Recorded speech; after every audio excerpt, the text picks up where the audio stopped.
Bonjour, nous allons parler d'un problème qui intéresse à la fois les femmes et les hommes toujours, c'est-à-dire le rapport homme-femme, à travers un problème que mon invité, le rabbin Delphine Horviller, pose dans son livre En tenue d'Ève, c'est-à-dire les problèmes de pudeur, il y a aussi les problèmes de provocation qu'il peut y avoir entre les hommes et les femmes.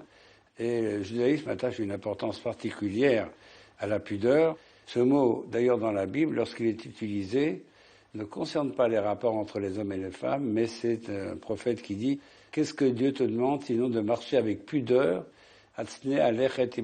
marcher avec pudeur devant Dieu. C'est-à-dire qu'on nous demande beaucoup de discrétion dans notre vie religieuse, et en général les commentateurs disent « Marcher avec pudeur », ça veut dire ne pas étaler sa religiosité.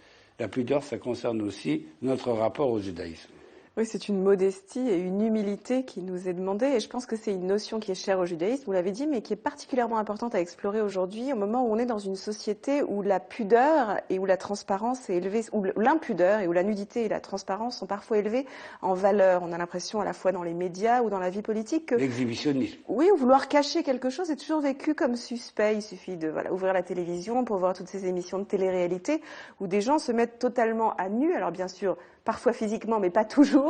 Oui. Souvent, c'est simplement une exhibition de sa vie qui est demandée, comme si cacher quelque chose était suspect. Et je crois que c'est important, justement, en un temps comme celui-là, de revisiter le sens que peut prendre la pudeur dans nos vies, c'est-à-dire la conscience qu'on ne peut pas tout montrer de soi et qu'on ne peut pas tout percevoir de l'autre, que quelque chose nous échappe de la complexité de l'autre être humain, mais même de notre propre complexité. Et cette illusion de la transparence, à mon sens, a quelque chose d'assez violent dans notre société.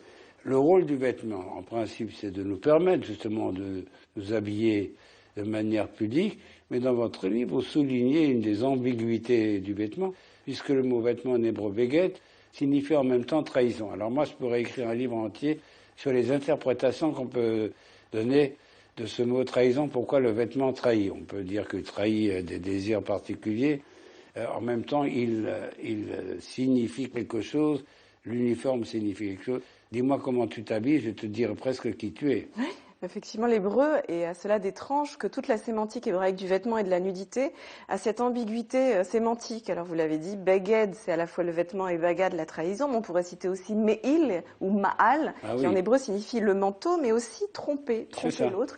Mais le paradoxe, c'est que la nudité elle-même, arum en hébreu, être nu, signifie aussi être rusé. C'est le cas de ce serpent de la Genèse qu'on dit arum, le plus rusé de tous les animaux. Alors, on se trouve là dans une ambiguïté parce que est-ce que le vêtement est trompeur ou est-ce que la nudité elle-même est rusée? Finalement, on n'arrive pas à résoudre cette ambiguïté. Cette contradiction, elle existe dans le texte de la Torah que vous venez de citer, puisqu'on nous dit à la fois que Adam et Ève étaient arum, ils étaient nus, et ensuite que le serpent était rusé. Alors, moi, je me suis toujours interrogé sur cette ruse de la nudité. Est-ce que la nudité est une ruse? Oui.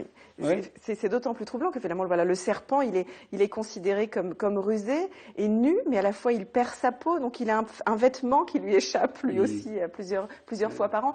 Il y a effectivement le texte de la Genèse nous invite à penser où se trouve la vérité. Est-ce qu'elle est dans la nudité? Est-ce qu'elle est dans la couverture? À quel moment est-ce qu'on dit tout de soi? À quel moment est-ce que véritablement on se cache? C'est pour ça que j'ai appelé ce livre En tenue d'Ève, parce qu'on pense souvent, selon l'expression française, que la tenue d'Ève et la tenue d'Adam, c'est la nudité. Mais en réalité, Adam et Ève ne sont pas simplement les premiers personnages nus de l'histoire, ils sont les premiers pudiques de l'histoire. C'est les premiers qui, se sachant nus, vont se couvrir et prennent conscience qu'ils ne peuvent pas rester nus. Alors c'est la différence, si vous voulez, entre l'homme sauvage et l'homme cultivé. Elle se fait souvent à travers le vêtement. Ce qui distingue l'animal de l'homme, c'est le vêtement. Et donc, il y a là quelque chose de très important. Mais ce qui distingue aussi, je dirais, c'est à la fois le vêtement et c'est aussi la loi. Car il y a des commentaires très intéressants dans lesquels on nous dit que Adam et Ève étaient nus. Et le Talmud dit, ils étaient nus des commandements. Qu'est-ce que ça veut dire? Il dit, voilà, Dieu leur avait donné un seul commandement. Vous ne mangerez pas du fruit de l'arbre. Ils n'ont pas observé ce commandement. C'est comme s'il y avait juste un vêtement et maintenant ils se retrouvent nus des commandements. Et cette idée que ne pas avoir des commandements, c'est être sauvage, c'est-à-dire ne pas être habillé, c'est-à-dire être nu, c'est une idée fondamentale.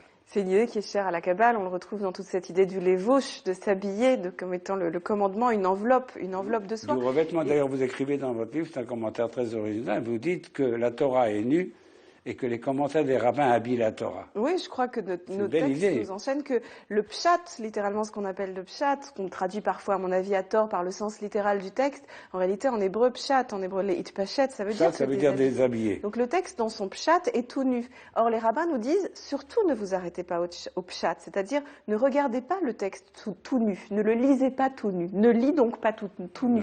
Nous disent les rabbins, habille ce texte de ton commentaire, parce que le texte lui-même semble être pudique et demander que l'homme l'habille. Et je crois que ce geste de l'habillement, il est central dans notre lecture, mais aussi dans notre prière. Et c'est pas un hasard si on s'enveloppe dans ce châle de prière. Il y a quelque chose dans le geste de la prière juive qui est un geste d'habillage, d'enveloppement. Au cœur de l'office, on sort la Torah, qu'on déshabille, puis qu'on rhabille. On ouvre le Haron HaKodesh en faisant glisser ce rideau. On voit que le textile est cher à notre traduction. Et en ça, le français nous aide à comprendre que textile et texte sont de la même racine. Je crois que le texte est un textile. Un vêtement. Est un vêtement. En tout cas, il a besoin qu'on le pare de vêtements et qu'on couse tout autour de lui des interprétations, qu'on les brode et que de génération en génération, si vous me permettez de filer la métaphore, que de génération en génération, on fasse du surpiquage, de la retouche. On hérite d'une fabrique et notre génération et les générations suivantes en permanence font un travail de retouche et continuent à coudre le texte et à l'habiller et à le parer dans toute sa splendeur.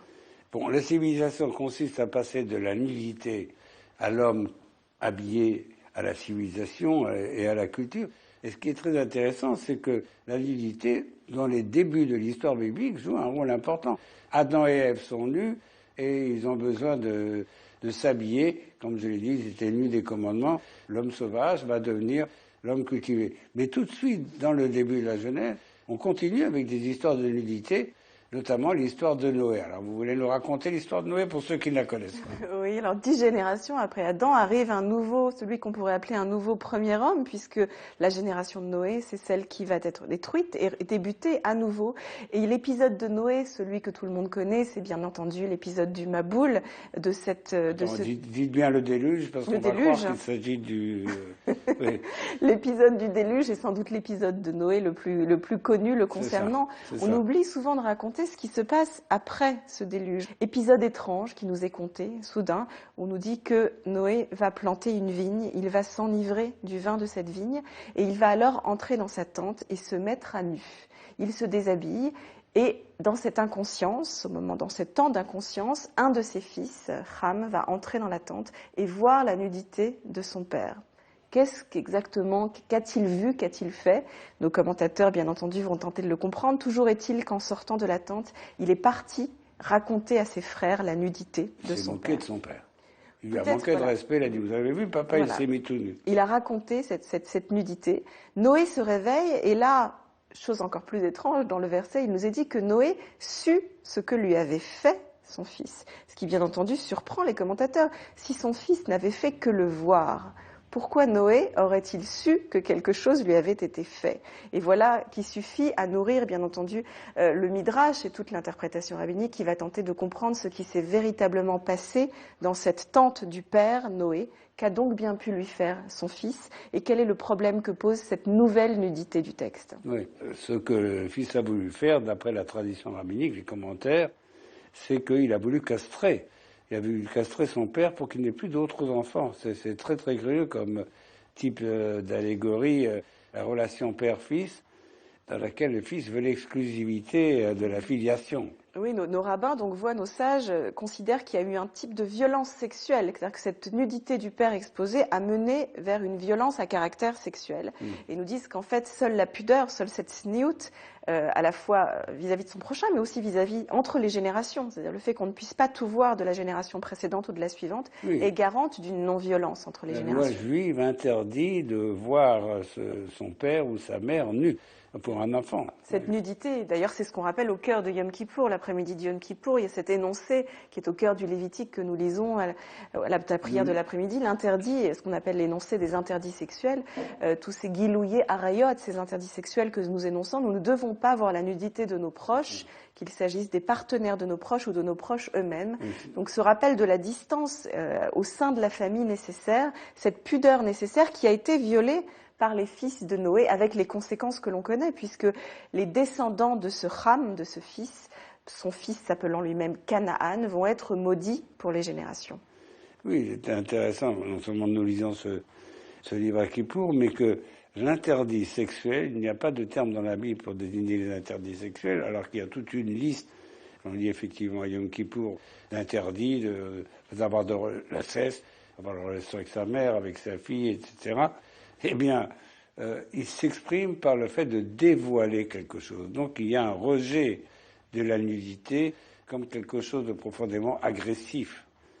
Alors oui, voilà, en fait, il ne faut pas dévoiler cette herva. J'appelle volontairement herva parce que finalement, le mot qui revient en permanence dans la Bible, c'est gilouï arayot ou les galot dévoilement herva, de nudité. le dévoilement de nudité. Mais il m'a semblé important dans le livre d'explorer le sens de cette herva, de ce mot qui finalement n'est pas facile à traduire parce que dans la Bible, bien entendu, il signifie la nudité à caractère sexuel ou la zone génitale, mais dans d'autres passages de la Bible, il semble signifier tout à fait autre chose. Vous vous souvenez sans doute de ce moment où Joseph accuse ses frères d'être venus en Égypte pour découvrir Hervat Haaretz, la nudité de la terre. La nudité de l'Égypte. La nudité de l'Égypte. Ça signifie bien que ce mot Herva a une connotation un peu plus complexe que la simple nudité telle qu'on la conçoit en français, mais qui a une notion de vulnérabilité, de faiblesse, de zone poreuse. C'est ça. Ce que moi j'ai traduit dans mon livre comme une zone de sécrétion, c'est-à-dire cet espace qui est entre l'intérieur et l'extérieur. En fait, la nudité dans la pensée hébraïque,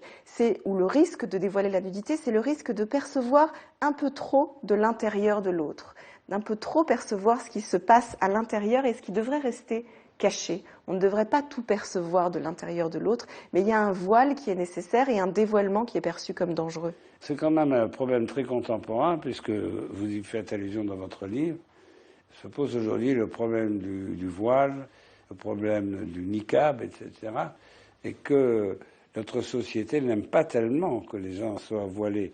Bien que c'était une grande tradition. Par exemple, pendant des siècles, une femme mariée ne montrait pas ses cheveux. Elle avait toujours un foulard, c'est pas seulement dans la société juive qu'une femme mariée doit avoir la tête couverte. Et dans toutes sortes de sociétés, le passage de l'état de jeune fille à l'état de femme mariée se manifestait par le fait de porter un foulard, de porter un voile, c'est-à-dire précisément l'entrée dans le monde de la pudeur. C'est vrai. Alors la question qui se pose, c'est pourquoi ça a été imposé uniquement, ou dans beaucoup de traditions uniquement aux femmes. Mais vous avez raison de le rappeler, c'est pas propre à l'islam, c'est pas propre non plus au judaïsme. Et on trouve dans le judaïsme cette idée, notamment au moment d'un mariage juif, où finalement le mari vient recouvrir le visage de sa femme. On trouve ça dans de nombreuses cérémonies du monde gréco-romain. Donc c'est quelque chose d'ancestral. Il faut se poser la question de ce que ce voile vient exprimer, parce que c'est une chose qu'il puisse exprimer une pudeur nécessaire, mais c'est autre chose quand il en vient à symboliser ou à marquer la soumission de la femme à un ordre masculin. Et c'est ça où il faut effectivement se poser la question, pourquoi est-ce qu'il ne s'appliquerait qu'au féminin? Je crois que cette humilité et cette pudeur, qu'on choisisse de la marquer par ses vêtements ou de façon beaucoup plus symbolique, elle concerne les deux sexes et pas seulement les femmes. Merci Delphine Horviller. Je rappelle le titre de votre livre, En tenue d'Ève, aux éditions Grasset. Puis nous nous reverrons pour un autre entretien. Merci. Merci.